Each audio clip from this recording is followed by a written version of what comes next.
নমস্কার, সুপর্ণার cookery Deloitte চ্যানেলে সব ফ্রেন্ডদের স্বাগত আর ওয়েলকাম জানাচ্ছি। আজকে আমি যে রেসিপিটা বানাচ্ছি তার নাম চকলেট পিঙ্ক কেক টাকোস। যে কোনো পার্টিতে অকেশনে এটা খুব ইজিলি আপনারা বানাতে পারবেন। এটা দেখতে যেমন সুন্দর হয়, খেতেও তেমনি খুব সুন্দর হয়। চলুন দেখে নিই কেমন করে বানালাম। এর জন্য আমি প্রথমে কড়াইটা প্রিহিট হতে 10 মিনিটসের মতন রেখে দিলাম। এদিকে আমি কেকের মোলটাও ভালো করে গ্রিস করে নিচ্ছি।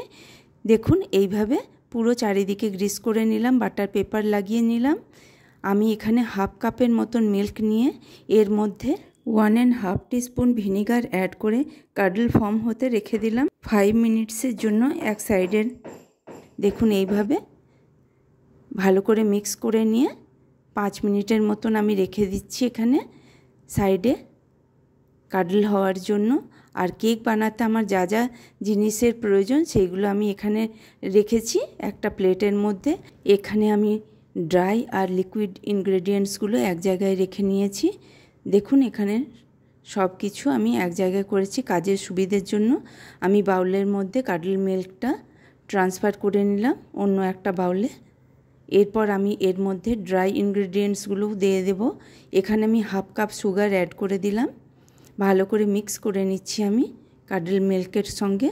দেখুন এইভাবে এর মধ্যে আমি 1/4 কাপ আমি রিফাইন অয়েল অ্যাড করে দিলাম। ওটাও আমি ভালো করে মিক্স করে নিচ্ছি। দেখুন এইভাবে ভালো করে মিক্স করে নেবেন। এরপর আমি স্ট্রেনারের মাধ্যমে আমি ভালো করে চেলে নিচ্ছি। 1 কাপ আমি ময়দা নিয়েছি, 1 টিস্পুন আমি বেকিং পাউডার নিলাম, half teaspoon baking soda add করে দিলাম। সবগুলোকে ভালো করে আমি সিভ করে নিচ্ছি। দেখুন এইভাবে যাতে লাম্পস না থাকে। এখানে আমি কাট অ্যান্ড ফোল্ডের মাধ্যমে পুরো ব্যাটারটা মিক্স করে নিচ্ছি। এইভাবে আপনারা ভালো করে মিক্স করে নেবেন।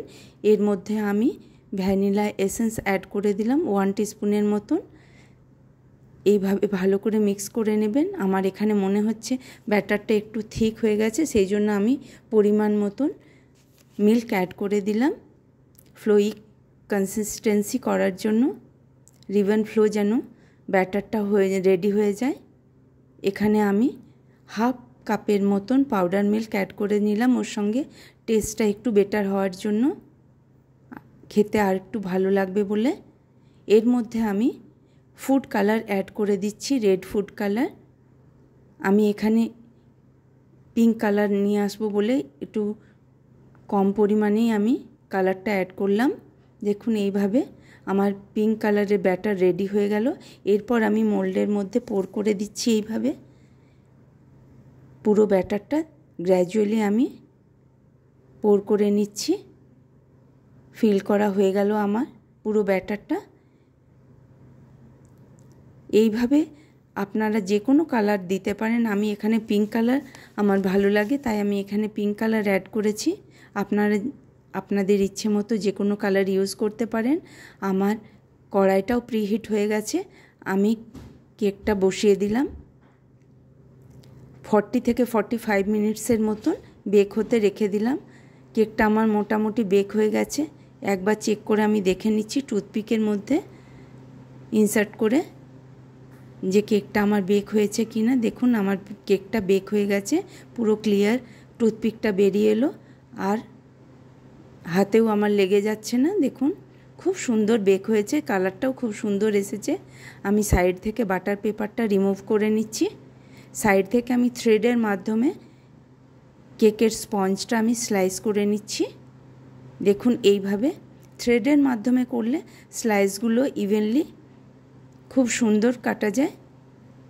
দেখুন কি সুন্দর আমার স্লাইসগুলো হয়েছে, জালির মতন দেখতেও বেশ সুন্দর হয়েছে, পারফেক্ট একদম হয়েছে কেকটা। এইভাবে কেকটা আমি সুন্দর করে স্লাইস করে কেটে নিয়েছি। এখানে আমি মোটা প্লাস্টিকের শিট রাউন্ড করে কেটে নিয়ে এর মধ্যে আমি চকলেটটা সার্কেলভাবে স্প্রেড করে নিচ্ছি। এখানে আমি ডাবল বয়েলিং মেথডে চকলেটটা মেল্ট করে নিয়েছি। দেখুন এইভাবে আমি স্প্রেড করে নিচ্ছি রাউন্ড করে। এর মধ্যে আমি স্পঞ্জটা স্টিক করে নেব। এই বেসটা চকলেটের করলে টাকোস শেপটা ইজিলি সুন্দরভাবে আনা যায়। এটা আমি স্পঞ্জটা এর মধ্যে চকলেটের মধ্যে ঠিক করে সেট করে দিলাম। এইভাবে আমি দেখুন আরেকটা আমি করে দেখিয়ে দিচ্ছি। এইভাবে আমি প্রথমে হোয়াইট চকলেট দিয়ে স্প্রেড করেছি, এরপর ডার্ক চকলেট দিয়ে স্প্রেড করে নিলাম। এখানেও আমি স্পঞ্জ কেকটা স্টিক করে নিচ্ছি এইভাবে চকলেটের মধ্যে। টাকোজের দুটো সাইড ফোল্ড থাকে, আর ওই শেপটা আনার জন্য আমি দুটো গ্লাস দুটো সাইডে রেখে তার মাঝে স্পঞ্জটা আমি চকলেটে স্টিক করা স্পঞ্জটা রেখে 5 মিনিটসের মতন আমি ফ্রিজে সেট হতে দিলাম টাকোজ শেপটা আনার জন্য। এখানে আমি বাটার আর পাউডার সুগার দিয়ে বাটার ক্রিম রেডি করে নিচ্ছি। দেখুন এইভাবে আমি ভালো করে বিটার দিয়ে মিক্স করে নিচ্ছি। এখানে আমি সফট ক্রিম রেডি করছি কেকটা টাকোজের মধ্যে ফিল করার জন্য। আপনারা এখানে ফ্রুটস দিয়ে চিজ দিয়ে যেভাবে হোক আইসিং করতে পারেন। আমি এখানে বাটার ক্রিম দিয়ে টাকোজটা ফিল করব। সেন্টারটা সুন্দরভাবে আইসিং করলে দেখতে খুব ভালো লাগে কেকের মতন। দেখুন এইভাবে আমি আইসিং করে নিচ্ছি। আমি ফ্রিজ থেকে টাকোজটা বের করে নিয়ে আইসিং করছি। আপনাদের যদি এই ভিডিওটা ভালো লেগে থাকে, রেসিপিটা ভালো লেগে থাকে, অবশ্যই একটা লাইক কমেন্ট করে দেবেন। ভিডিওটা যদি ফেসবুক থেকে দেখছেন অবশ্যই পেজটা ফলো করে নেবেন, আর ইউটিউব থেকে দেখলে আমার চ্যানেলটা সাবস্ক্রাইব করে বেল বাটনে প্রেস করে অলে ক্লিক করে দিলে আমার সব নোটিফিকেশন পেয়ে যাবেন। দেখুন কত সুন্দর দেখতে লাগছে। আমার রেডি হয়ে গেল চকলেট পিঙ্ক কেক টাকোস। দেখুন দেখতে কত সুন্দর লাগছে। অবশ্যই আপনারা একবার ট্রাই করে দেখতে পারেন। সবাই ভালো থাকবেন, সুস্থ থাকবেন। পুরো ভিডিওটা দেখার জন্য সবাইকে অসংখ্য ধন্যবাদ জানাচ্ছি।